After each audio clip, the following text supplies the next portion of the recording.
Hi, what is Kids Reiki? Well, joining me today is April D'Amato, and she's going to tell us all about it. Now, April is an intuitive counselor, spiritual coach, Reiki master healer and teacher.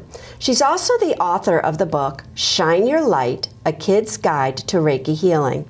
Now, if April looks familiar, it's because she was also my 10th guest on Spiritual Invitation, and we were discussing archangels, and that was a really fun show because I want to share with the viewers that when angels are around, they disrupt electronics. Yes, they do. And mysteriously, through the whole show, it was staticky, right? Yes. And the crew couldn't figure it out, but we knew. Yes, and we already had something today too. Yeah, and we've already to let had us know that they're today, here. So, but hopefully they'll behave. Yeah, so. just to let us know they're here.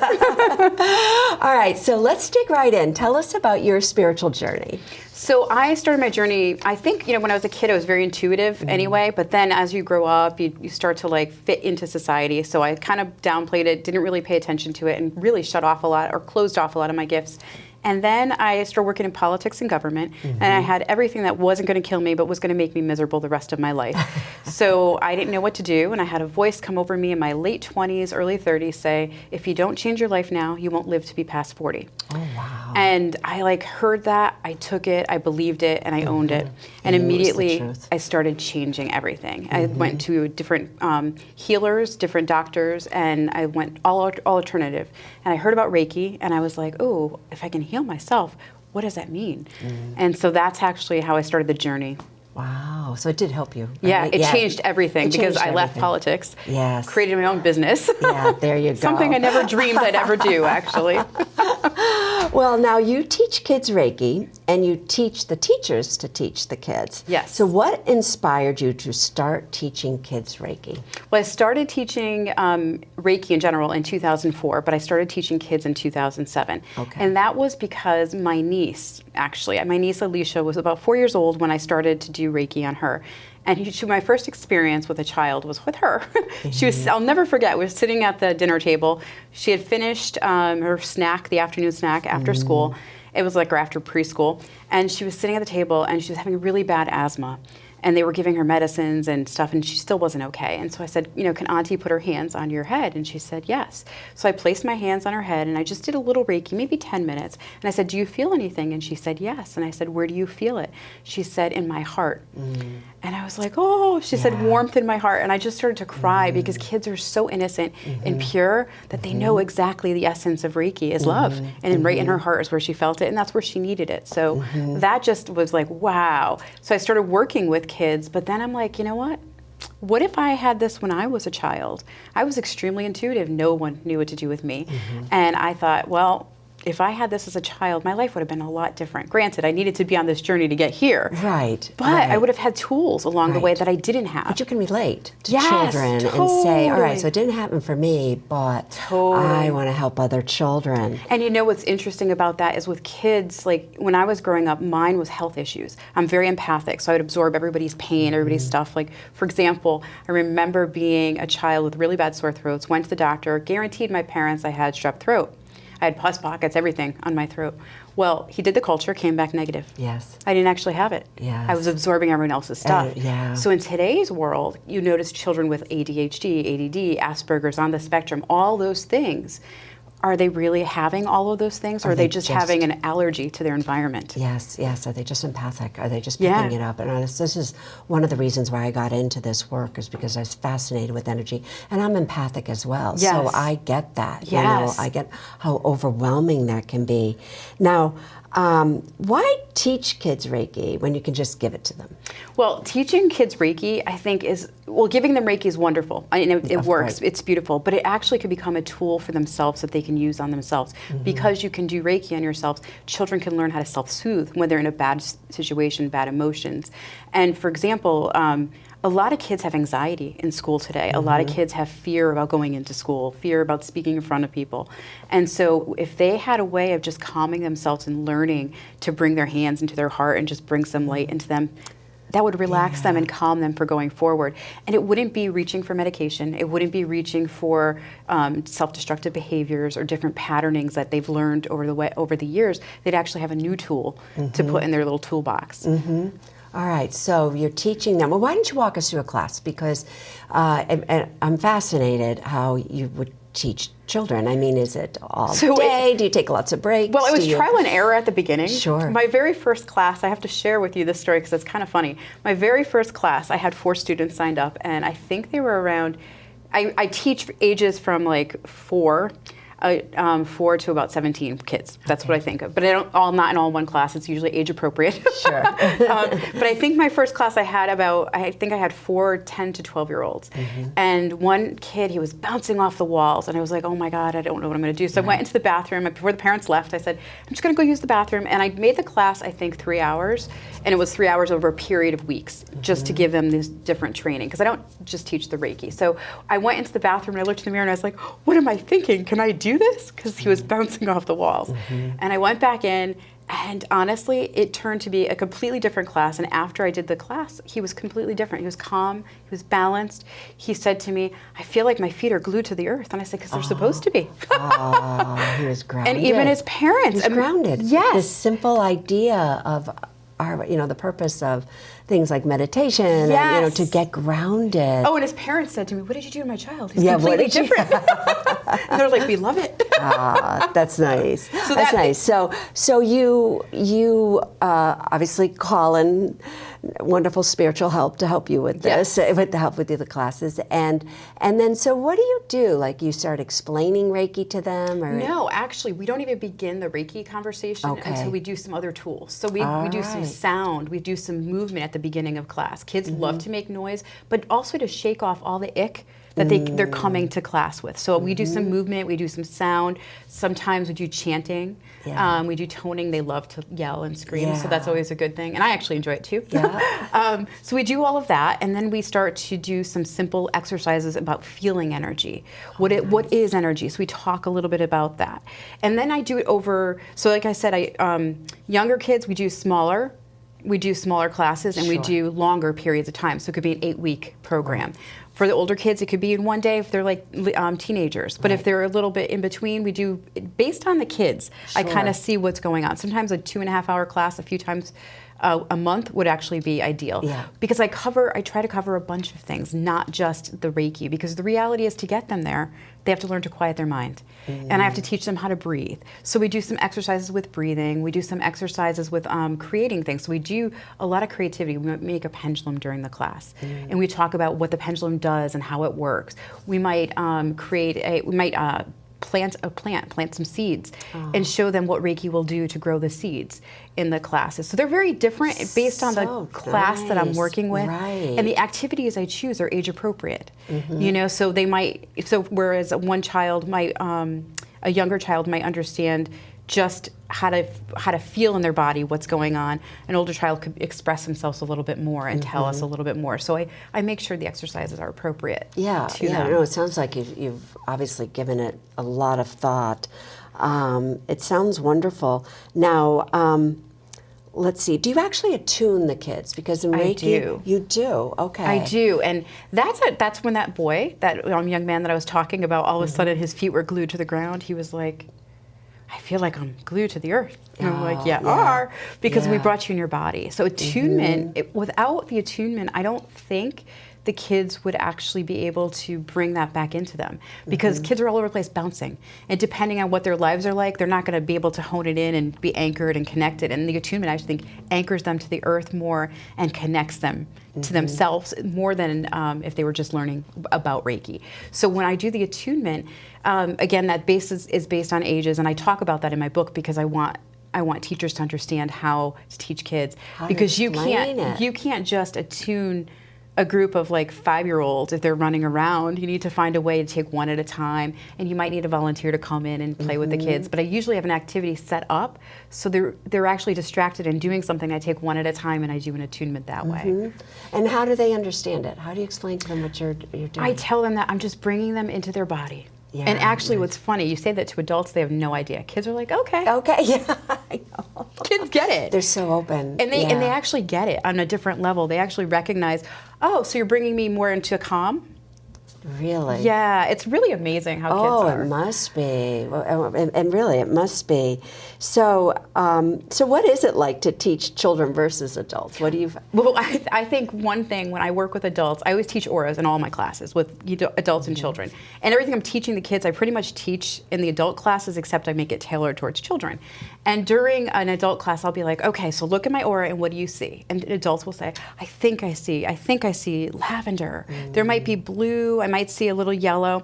You say to a child, what's in my aura? And they'll say, I see a rainbow through you. I see a halo around you. I see your wings. You have people next to you. Oh my gosh, this is It's amazing. absolutely incredible. And what's even cooler is with the smaller kids, can't do the taller ones, but the smaller ones, so like the short ones under 8, Yeah. I have this giant paper, I lay it on the floor, we trace each other. They trace each other on the floor. And then they all take turns looking at one of the children and say, okay, let's look at his aura and see what's in his or her aura. Yeah.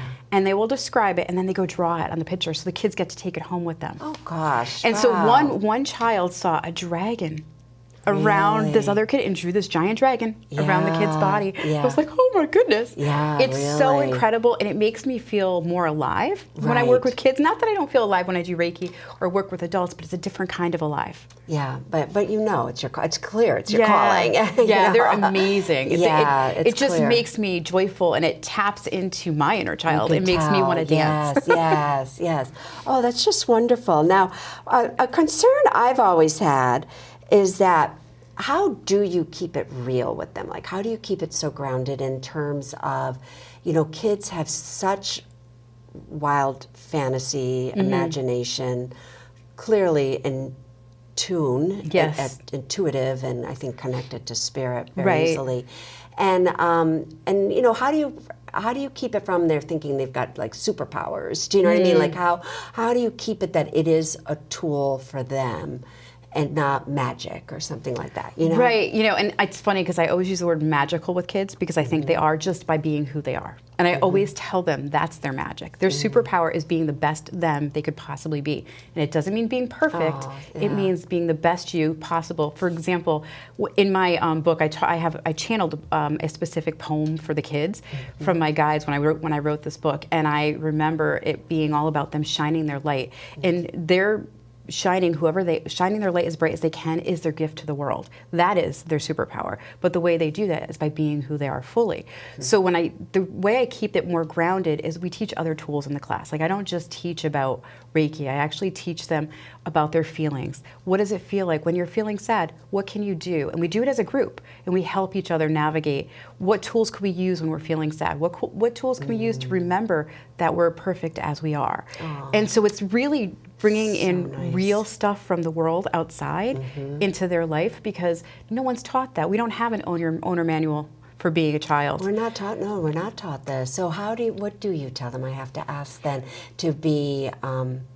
To remind them, what did you just say? Like of their perfect light, like Being as they are, being perfect as they are. Yeah. How do you? So we talk about what we can do to do that. So I have affirmations we work with. Oh, nice. We do like the other tools of toning and all that stuff, showing how they can clear their angry upsetness, or actually showing them constructive ways to get rid of their anger versus like taking it out on themselves or someone else. So it reduces violence. It reduces violence with kids, reduces bullying with kids. If you build on their already empathic natures, they're not going to want to act out. They're going to want to feel that. They're sensitive. So they're going to want to feel that good all the time if you build on that. And so with the children, a lot of times what I'll do is ask them, you know, how can we help so-and-so? They're not feeling great today. How do we make them feel better? So sometimes I'll give them, again, I use different activities for different age groups. I'll give them little stars, and then they write down a little thing they felt about that person, and then give it to them at the end, a little gratitude, like they're grateful for them for something. It's just really learning to tap into the tools that I give to my adults for self-love, Right. but giving them to children at their level and helping them to navigate it. So some of it is through learning about affirmations, learning about the good things they love about themselves already, and really building on those things. Oh, this is wonderful, April. Really, it is. Now, do you teach them to give Reiki to others? Yes, Or you do? I do. Okay, all right. And do you how do you present that? Do you know what I mean? Like, because it can work for people, it cannot work for people. Right. So how do they, I'm always concerned that they not feel rejected, you know, if they're doing it for someone and they say, Right. oh, this so isn't working. Because Reiki fosters, like, just the idea of we're all connected to everything, Yes. you know, and every living thing, like plants and animals, their energy as well, and they can receive Reiki. So I teach them about that first.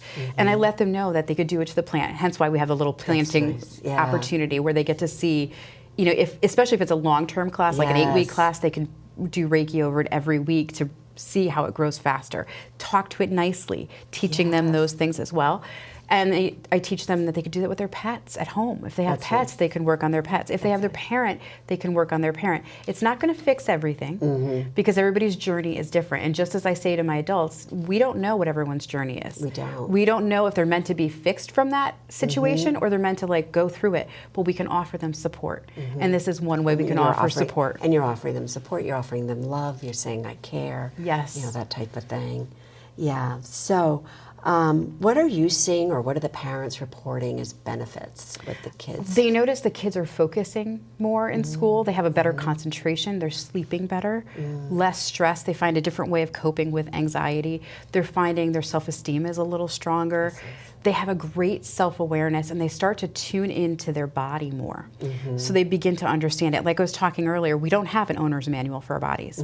But this is like the closest thing I could give to kids as an owner's manual. Yes. Because I have them tune in to what's going on in their body and understanding like certain things we eat makes us feel better or makes us feel worse. Certain things we do, like if we sit at home and we feel yucky and we stay stagnant and we don't do anything, it's going to still feel yucky. But if we're actually outside going for a walk, what does that feel like? If you go over to the trees Talk and to the connect with the tree, tree, sure. go hug a tree. Yes, right. Feel what that feels like to connect with nature fully and see what happens. And also I help them tune into what they already have as their inherent intuition. They already have that nature. And if they have it, we build upon it and we start working with that a little bit too. And so tuning into that, they have a best friend with them always, themselves. Themselves, yes. Their inner yes. compass will guide them always along the journey. And so that's one of the benefits that Reiki does. It allows them to clear their energy, clear their mind, and come more present. And it teaches them mindfulness. And you know, in our society, there's don't teach this. competing things happening all the time. Like for myself, you know, being older, it's hard for me to deal with the emails from this account, emails from that account, phone calls. Yeah, you have to check Facebook, you have to check Social Instagram, you have to media, check Twitter, you yes. got to check, you know, and it's just like, It's too you much. feel like you have to. You don't really, but you do. Right, but and kids are it's- brought up with that immediately. Immediately, they're So they on don't know anything phones different. And yeah, they don't. And so this teaches them a little different. This teaches them to come inward and recognize that they do have their answers. They don't have to look outside for them. They can go within. They could sit quietly and breathe, and that might give them what they need. You know? Yeah, right. And it will help them with their friends. You know, and I find that it also fosters them wanting to have more peace in our society, bringing in more of an awareness. And one other benefit that I found that was really interesting that I never intended, I had teenagers I was working with, and I had a teenager approach me after one of my classes and said, "Can I have a session with you?" And I said, "Well, we have to talk to your mom and get permission from her. If she gives permission, absolutely." And I said, "What can I help you with?" And he said, "I like this thing that you do with meditation. I like how you get all high on meditation." Oh, that's funny. He goes, "Because I smoke pot and I don't want to. But I don't know how not to because I want to be like that." I said, "Oh, we can get high naturally." I go, "I don't need drugs. I don't need anything. It's me. I'm the one that gets to control altering my consciousness. And my way of doing it is through love and light and bringing that peace within me." And so I started working with him for about 6 months, and then he graduated. And then I heard from him a year later, and he was doing fabulous, and he got into the right college program that he wanted. Oh, nice. And he was really happy, and he didn't smoke pot anymore, but he meditated daily. Yeah. It was the side effect is I feel like I have to meditate daily. Yeah, that's the addictive. That can be addictive. It's a Yes. good thing when that's addictive. It's a good addiction. Now, you have a program to teach other Reiki teachers, right? So this Yes. can spread out. It's not all you. So to teach other Reiki teachers to teach kids. Yes, I right? call it my Shine Your Light training program. And the reason I designed it is I found that, you know, anybody could teach kids, but to really tune into them, you have to walk your walk and talk your talk. Kids are really observant, and if you're not living it the way you're speaking, they're going to call you out on it. Yeah. So not everybody's going to want to teach kids unless they're really walking their walk. And I decided to create the program for two reasons. One, to help teachers teach kids, give them the guidance they need and help them understand. But the other one is to have them tune into themselves and raise their vibration and their frequency and their connection with their spirit, and really give them the same tools, if they had not learned them already, the same tools that they're going to impart to these children. Sure, and it's good you're doing that because,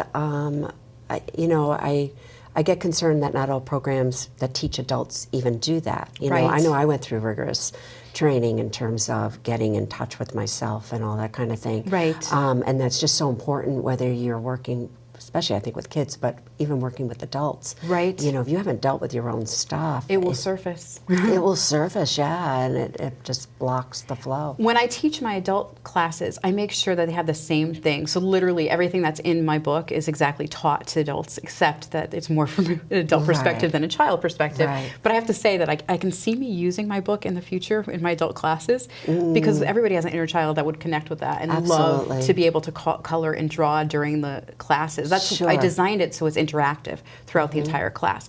And so everything that I teach adults is being taught to children in my Reiki classes that I teach adults, but there's people who learn from other Reiki masters who don't teach that way and don't guide them to tap into their intuition and don't allow them to touch into that stuff. And I would like to guide them. That's great. That's really great that you do that. Now, actually, Rob, can you just bring the picture of the book up on the screen just for a minute? So Shine Your Light, A Kid's Guide to Reiki Healing, and also you said you've come out with a book. A teaching companion. The teaching companion for, okay, thanks, Rob. So what's next for you? We're getting towards the end, but I just want to ask you. So what's next? I definitely want to be working with the kids and teaching this stuff, but I'm actually writing another book. Oh, good for you. About self-love, how to fall in love with yourself, and this is for adults. I love it. This is for adults and women. I do a lot of goddess circles as well. So yes. Oh, good. That's a really important part of my life. It's great for me, but it's also something that it's my journey of self-love, how I got there and how I got here. And so I decided, I think it's time. I started writing it years ago. I'm on the last chapter. So oh, good for you. That will be my next part of the journey. Good. Well, you'll have to come back on. Yes, I would love to. Oh, yeah, I would love to have you. So we are at the end, but how do you define spirituality? It's who I am. I don't really have a great definition. I think spirituality is just my journey into me. It's I see it as everyone's journey into who they are, to who they really are. Not what they've been labeled, not what they found out when they were children, not when they've accepted all the different religious interpretations or all the different interpretations of who they are, period, throughout life, through teachers and adults and everything. It's who we really are. And so I consider spirituality the journey inward, not really outward, but journey inward. Yeah, I love hearing stuff like this because I think the whole idea of spirituality, of people just learning who they are and to teach it at a young age has to be with your classes, with the kids. I love it. It has to be so rewarding. It is so enlightening to me to watch the kids. Like, here I am teaching them, but really they're teaching me. Oh yeah, I'm sure they are. But to think that they're so receptive to this talk, and you're giving them this vocabulary for the rest of their life, or as when we do it when we're older, we have to kind of struggle to understand what it means. All that stuff, right? Well, listen, this was so much fun. Yes, thank you. Thank you for coming on. Thank you for having me on again. I really appreciate it. I'm so excited to be here. So thank you. Thank you. We're excited to have you too. So we're going to have April's contact information up on the screen in just a moment. You can watch this program again. Just check your local listing. You can also go on my website at carlaaugustine.com, and I've got all the episodes up there. And we're on YouTube. So you go to YouTube, the search box, put my name in, and all the episodes will come up. And be sure to subscribe to my channel, and you'll never miss an episode. I want to thank you so much for watching. This has been Spiritual Invitation. I'm your host, Carla Augustine, inviting you to explore spirituality.